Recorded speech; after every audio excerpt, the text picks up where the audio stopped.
Hello. Hello ఎవరు madam మీ పేరు? Sir, Mahalakshmi sir, DSC aspirant Sangareddy నుంచి మాట్లాడుతున్నాను. ఓకే. సార్, మేము పోస్టన్ కోసము గత 15 రోజుల నుంచి నిరసన తెలుపుతున్నాము ప్రభుత్వానికి. ఓకే. అది పట్టించుకోవట్లేదు. మేము ఎమ్మెల్యేలకి ఎమ్మెల్సీలకి కాల్ చేసాము చాలా సార్లు. వాళ్ళు అన్నారు నేను మాట్లాడతానన్నారు. ఒక్కరికి మా నియోజకవర్గం కాదు, చాలా మందికి కాల్ చేసినాం మేము. ఓకే.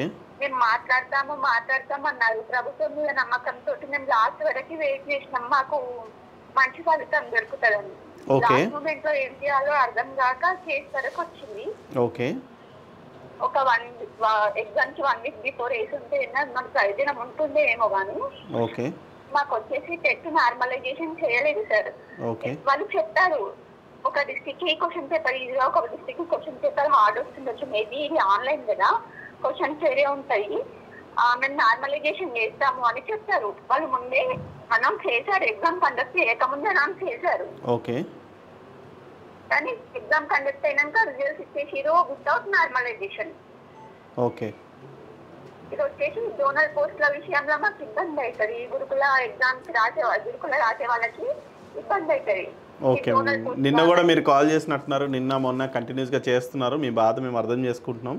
సో అదే పని మీద ఉన్నాం. కాకపోతే ఇప్పుడు ఆల్రెడీ కోర్టు కేసు, ఎందుకంటే మేము లాస్ట్ టెట్ క్వాలిఫై అయినాం సార్. ఇప్పుడు టెట్ కండక్ట్ చేయమంటే లేదు, మొన్ననే టెట్ అయింది మేము చెయ్యము అని చెప్పినా బాగుంటుండే. లాస్ట్ టెట్ క్వాలిఫై అయినాం మేము, మొన్న టెట్ రాసాం, టెట్ క్వాలిఫై అయ్యాము. మళ్ళీ పోస్ట్ డిఎస్సిది నోటిఫికేషన్ ఎట్లా ఇచ్చారు, ఇది తాత్కాలికమని ఇచ్చారు, పర్మనెంట్ అన్నట్టుగా ఇవ్వలేదు. అదే మేడం, నాకు వారం రోజుల నుంచి మీ బాధలు చెప్తున్నారు. నేను పర్టికులర్గా అడ్వకేట్ని పిలవడం జరిగింది, హైకోర్టు అండ్ సుప్రీంకోర్టు అడ్వకేట్ని. సో ఆయనతో మీ సందేహం అంటే నేను ఎలా దీన్ని ఓవర్కమ్ చేయాలి అనే విషయంలో ఏదైనా మీకు ఏదైనా సజెషన్స్ కావాలి, లేదంటే ఏదైనా సజెషన్ చెప్తే ఆయన త్రూ మీకు ఏదైనా హెల్ప్ అవుతుంది అనే విషయం మీద మీరు ఏదైనా కాల్ చేస్తే బాగుంటుంది. రిపీటెడ్గా మనం వారం రోజుల నుంచి ఇదే విషయం పైన డిస్కస్ చేస్తున్నాము.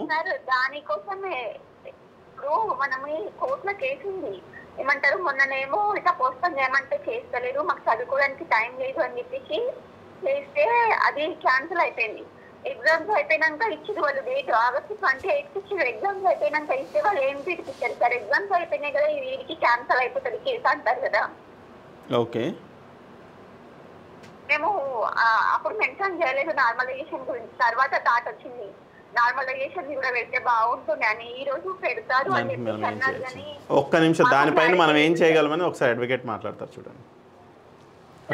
హలో నమస్తే అండి. Hello sir. నమస్తే సార్. నమస్తే అండి. ఇప్పుడు స్ట్రైట్ అవే మీ క్వశ్చన్ ఏంటి ఒకసారి చెప్పండి నాకు. లీగల్గా ఏం చేయొచ్చు అని నేను చెప్తాను. మాకు చదువుకోవడానికి టైం లేదు సార్. ఇప్పుడు చదువు శక్తి ఉన్న వాళ్ళకి, శక్తి లేని వాళ్ళకి పోటీ పెట్టినట్టుంటది. కొంతమంది ఎప్పటి నుంచో ప్రిపేర్ అయిన వాళ్ళు ఉన్నారు. మేము లాస్ట్ సెట్ ఛాన్స్ ఇచ్చినప్పుడు క్వాలిఫై అయినాం. సెట్కి డిఎస్కి మధ్యలో 45 days గ్యాప్ లేదు. దాంట్లో మళ్ళీ హెచ్డబ్ల్యూఓ నేను రాశాను, హెచ్డబ్ల్యూఓ డిఈఓ రాశాను. సీటెట్ కూడా ఉండే, సీటెట్ నేను రాయలేదు. అది రాయడానికి అవి చదువుకోవడానికి ఉన్న టైం సరిపోయింది, డిఎస్సికి టైం లేదని. కోర్టుకి అప్రోచ్, హానరబుల్ హైకోర్టుకి అప్రోచ్ అయ్యింది కూడా ఇదే గ్రౌండ్ తీసుకుని వెళ్ళారు, అవునా? హైకోర్టులో ఫైల్ చేసిన పిటిషన్ కూడా తీసుకున్న గ్రౌండ్ ఏంటి, టెట్ నార్మలైజేషన్ చేయకుండా డిఎస్సి కండక్ట్ చేస్తున్నారన్న గ్రౌండ్ మీద మీరు అప్రోచ్ కాలేదు. మీరంటే మీ గ్రూప్ ఆఫ్ పీపుల్ ఎవరైతే పిటిషన్ ఫైల్ చేశారో, రైట్? మీరు ఎవరైతే ఫైల్ చేసింది ఏంటి, మాకు ప్రిపేర్ అవ్వడానికి టైం సరిపోదు అని కదా. అది టోటల్గా గవర్నమెంట్ పర్వ్యూలో ఉండే ఆస్పెక్ట్ అండి. అది it is not under the purview of the court. నేను స్టార్టింగ్ నేను వచ్చిన తర్వాత అదే చెప్పాను. Model and schedule of conducting the exams అది ప్యూర్గా గవర్నమెంట్ డిస్క్రిషనరీలోనే ఉంటుంది. ఓకే, ఎందుకు అంటే ఎగ్జామ్స్ కండక్ట్ చేయడానికి ఎంత స్టాఫ్ కావాలి, ఎంత మ్యాన్ పవర్ కావాలి, ఏ టైంకి హాల్ టికెట్స్ ఇష్యూ చేయాలి, ఇదంతా group of panel of people కూర్చొని డిసైడ్ చేస్తారు ఇదంతా. సో దీంట్లో 99% ఈ గ్రౌండ్ మీద అయితే కోర్టు ఇంటర్ఫీర్ కాదండి. అంటే లెట్ సి, ఎందుకంటే ఒక చిన్న ఇది కేసు కోర్టులో ఉంది కాబట్టి నేను ఎక్కువ చెప్పకూడదు దాని గురించి. ఇన్ కేస్ ఎక్కడన్నా గ్రౌండ్ సఫిషియంట్ అనే హానరబుల్ జడ్జెస్కి అనిపించుంటే ఇప్పటికే ఎగ్జామ్స్ స్టే ఇచ్చేవారు ఎగ్జామ్స్ మీద. ఓకే, అది సో దీని మీద అయితే ఇతర హైకోర్ట్స్ కానీ సుప్రీంకోర్టు కానీ 99% అంటే ఎప్పుడు ఎగ్జామ్స్ కండక్ట్ ఇంకా ఒక లేమన్ లాంగ్వేజ్లో చెప్పాలి అంటే ఎగ్జామ్స్ ఎప్పుడు కండక్ట్ చేయాలి, ఎలా కండక్ట్ చేయాలి అనేది చెప్పే బాధ్యత కోర్ట్స్ది కాదండి, అది ప్యూర్గా గవర్నమెంటే. Like for example 10th class SSA exams మనకి ఎవ్రీ ఇయర్ మార్చిలో ఎలా కండక్ట్ చేస్తారు, ఎందుకు కండక్ట్ చేస్తారు, దాన్ని ఎలా డిజైన్ చేస్తారో వీటిని కూడా, ఇవి కాంపిటేటివ్ ఎగ్జామ్స్ కదా, వీటిని కూడా డిజైన్ చేసే discretionary power and supreme power government of the state దగ్గరే ఉంటుందండి. సెంట్రల్ పోస్ట్స్ అయితే రైల్వే అనుకోండి, సెంట్రల్ గవర్నమెంట్కే ఉంటుంది ఆ రైట్. ఇది స్టేట్ గవర్నమెంట్ ఏదైతే రిక్రూట్మెంట్స్ ఉంటాయో స్టేట్ గవర్నమెంట్కి ఉంటుందండి. ఈ గ్రౌండ్ మీద కోర్టుకి వెళ్తే I don't feel that courts will interfere in this. అది మీరు టెట్ నార్మలైజేషన్ చేస్తాము అని చెప్పారు అని అన్నారు కదా, ఏది గవర్నమెంట్, దాని మీద ఏదైనా కాంక్రీట్గా ఒక స్పెసిఫిక్ జీవో రిలీజ్ అయ్యి ఉంటే కనుక అది దాన్ని ఇంప్లిమెంట్ చేయకుండా టెట్ కండక్ట్ చేయకూడదనే దాని మీద you can go to the court. ఎందుకు అంటే ఆ టెట్ 20% వెయిటేజ్ అనేది అన్ని ఎగ్జామ్స్లోనే ఉంటుంది అంటున్నారు కాబట్టి it will directly impact on other exams also.